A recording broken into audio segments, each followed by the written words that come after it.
Hi, everybody. It's Friday night, and I'm sure most of you are probably out having a great time. It's 9 o'clock, but I figured I would connect with you and talk to you regardless. You can follow me at Sweet Job Spot. Just go ahead and follow me at Chantel or follow my page at Sweet Job Spot. We're going to be going through the 90-day challenge, which I was supposed to write up at the top and I didn't write. So I'll have to go back and edit that. Anyways, today's day 5. In the book, it says TGIF with your new boss. And I'm not sure if you guys can read this. It might be backwards or something. Anyways, it says, see how it's going before you go home for the weekend. So Fridays are really important. So the first week of your new job, excuse me, I have a bit of a cold today. So I'm going to do something that you don't see on most Facebook Lives, but I have allergies, so I can't help myself. But at the end of your first week, you want to make sure things are going really smoothly. Now, this week, I was able to get one project done, so that's good. And then we're going to start talking next week about what my roles and responsibilities are. My boss told me this week that it was a really busy time in the season, so she wouldn't be able to give me the type of attention that she would give me if it were another week in the month. So we're probably going to go ahead and have that conversation on Monday. However, even if you don't get a chance to have that conversation in the first week, the most important thing you're going to be wanting to do, and please say hello at the bottom if you're here, the most important thing that you're going to want to do is make sure you take some notes for the week. So you probably have notes or some questions, suggestions, ideas, things you saw that either you were confused about or even some project that you could possibly start working on right away. If you have that opportunity at a new job, it's great to make a really good impression in the beginning. So get rolling right away. Go ahead and dive right into those projects. Make sure that you get a little clarity. Mention it. Say, oh, I saw that this wasn't done. Did you have somebody to do that? Oh, I noticed that that seemed like a longer task than it should take. I have some process improvement ideas, and you just go ahead and you let them know that you have some ideas and see what they have to say about it, because it might be something that's been on your boss's mind that she hasn't had the opportunity to get around to. Now, for your meeting that you're going to have on your day 5 or 6, depending on how your time is going and how much work you've done, you want to go ahead and list some of the positive things that you've done, list some of the questions that you have, and have those written down. So when you go in to meet with your boss for like 20 minutes, 30 minutes, you know what you want to say. So positives. Oh, I see that our team works together really well.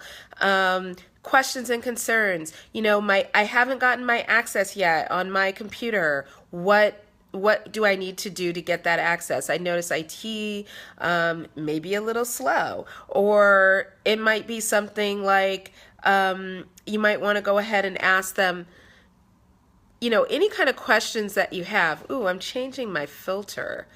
Ooh, that looks so much better. I looked a little dried out right there. So any questions that you have, any concerns that you have, this is the time and the opportunity for you to go ahead and ask those questions and kind of find out, is this something that's going to be addressed, fixed, rectified? How do you deal with it? Especially if you saw any conflict with, let's say, maybe between coworkers or maybe management conflicts. This is a really great time and an opportunity for you to go ahead and ask them, oh, so what's this conflict, or what is this problem about? And you never know what answer you're going to get. So also you want to go ahead and ask for some critique. So ask your boss, is there something you think I could have done better? Is there something you think I can learn quicker? What do you think about what I just did, what I just accomplished? And get some critique from them starting off, because the worst thing that can happen to you, especially if you're doing a temp to perm, or even if you have a permanent position, this is good for you too. The worst thing that can happen is a year from now, you're getting your quarterly, you're getting your yearly review, and they're like, oh, yeah, you were fine. And you had no idea the whole time. There's a lot of bosses out there, and a lot of people in general don't like conflict. So they won't tell you when you're doing anything wrong. And rather than have a conversation with you about it, they'll stay silent. They might talk about you behind your back. They might put it in their notes. They might tell HR. You don't want that to happen. And they might be, totally smiley and nice with you. And then one day, all of a sudden, you're fired and you don't even know it was coming. Or you don't get that raise you were expecting because you thought you were doing really well, but you didn't know that they didn't like what you were doing. Or you get moved to another department because you thought everything was going great. Meanwhile, your boss was thinking something totally different. So you want to make sure you keep on that same pace, asking those questions. How often should we meet? So a good rule of thumb, many companies would have a weekly one-on-one meeting. A weekly one-on-one is ideal. If you can't do a weekly one-on-one, try at least for a bi-weekly one-on-one, where you go into your boss's office, you talk about your performance, you talk about your objectives, you write everything down that they say, you confirm it, that those are the things they want you to work on, and then you follow through. And a lot of times you want to follow through with that with an email, like, we had a great discussion, thanks so much.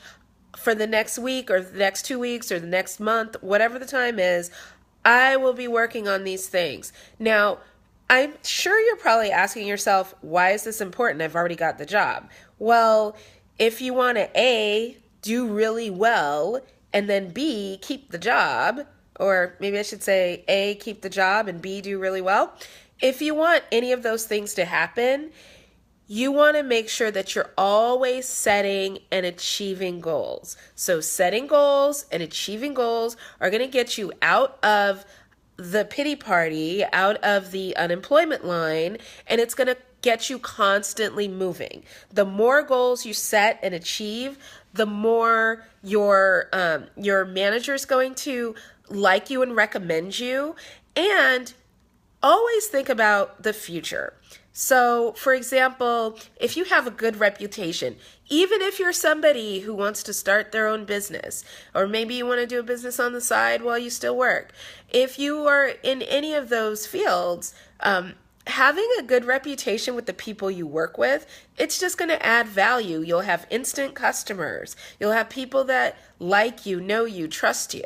And those are the people that other people want to do business with. So always keep yourself in the flow of getting feedback, understanding where you are. The worst mistake that I've ever made was not asking where I was, or being too afraid to ask where I was. Hello. When I became afraid to ask, I noticed that my energy level became low.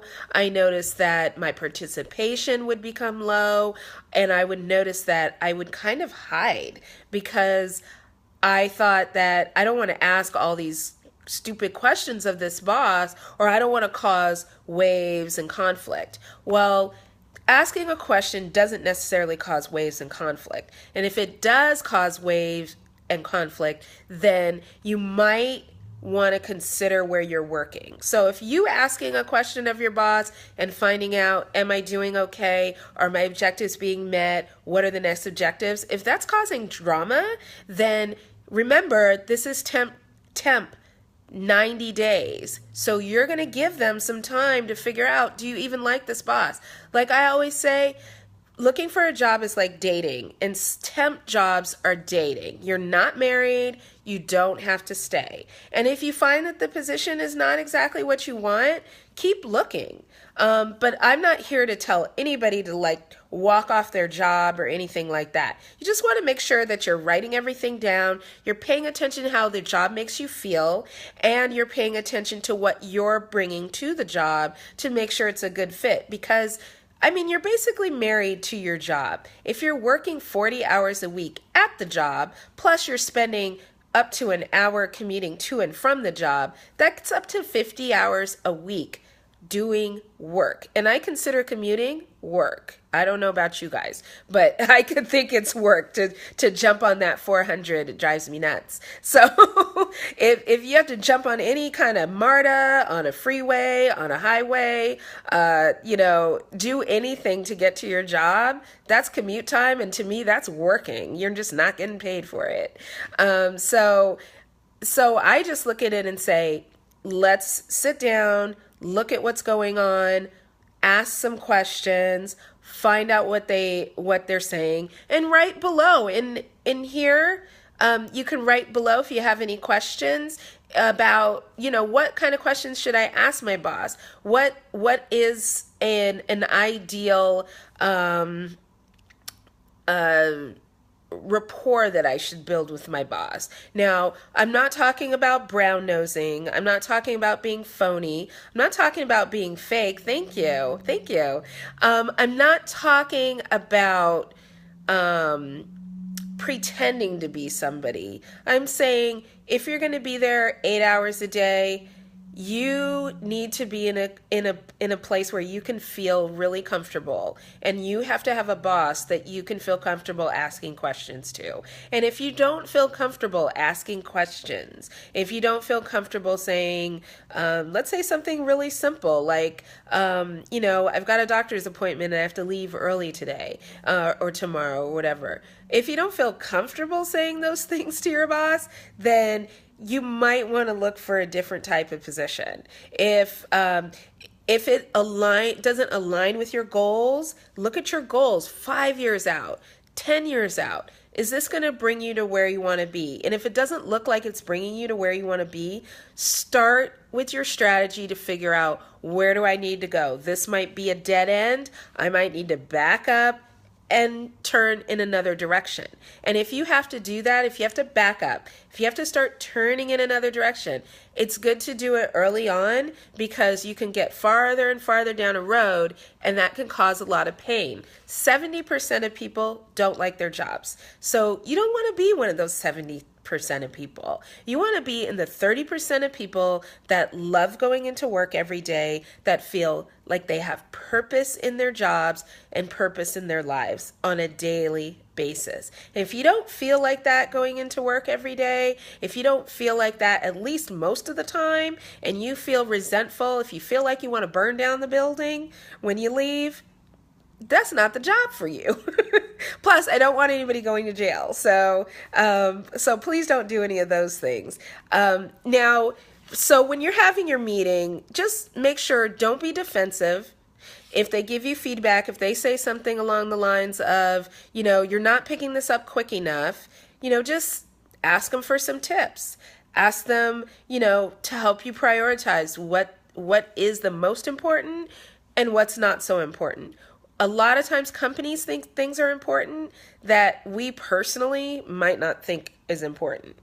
We might think something's really important, and a company is going to say, that we don't care about that. We don't care about that at all. Like, I like symmetry, for example. I like things to look a certain way and have a certain order and, a certain font and things like that. Not everybody cares about that. Sometimes people just need the information. I had a boss a long time ago, this must have been 10 years ago, and I would try to make all the formulas, line up and match. Well, it was a great idea, but sometimes the report needed to be done, and it wasn't done fast enough if I was trying to line up all my formulas. So he would say, well, just, calculate the number and put it in there, and we'll fix the formulas later. And it would drive me crazy, but I had to do it because if the deadline's at 12 o'clock, the deadline's at 12 o'clock, and I have to get it in. And I can't worry about myself personally wanting to write little formulas in there. So sometimes you got to think of your own personal little quirks and your own personality and push it aside to get through with the mission of that task or that project at that time. And then when you have free time to fix it and make it work the way you want to work it, that's when you want to take the time to do that. So don't strive for perfection in your first week. Strive to understand. Strive to get some feedback to understand what it is they want you to be doing. And if you don't think you're doing, if you don't think you're cutting it, make sure that you get some clarity on how to do that. Usually the first week shouldn't be so hard. You really want to just make sure that your nerves are in check and that you try to relax before your job. If you're very nervous coming into a new job, if you've either never had a job before or just being around new people makes you nervous, take some deep breaths, consider doing a little meditation, possibly add some exercise in, and do some journaling to think about your feelings. Take a break, take a lunch, call somebody that you know and that you feel comfortable with, and ask them what you think you can do. So that being said, it is Friday night, and I want everybody to have a great Friday. Hit me with any questions. Go ahead and type them below. We'll address them at the next time I'm on, which is going to be on Monday or possibly Sunday night. We'll see how I feel. But I would really like to have some feedback and questions that anybody has about the first 90 days of their new job. All right, guys, thanks so much. Great talking to you. Blessings. And say hello at sweetjobspot.com. Go ahead and join us, or you can find us on Facebook at Sweet Job Spot. Thank you. Bye-bye.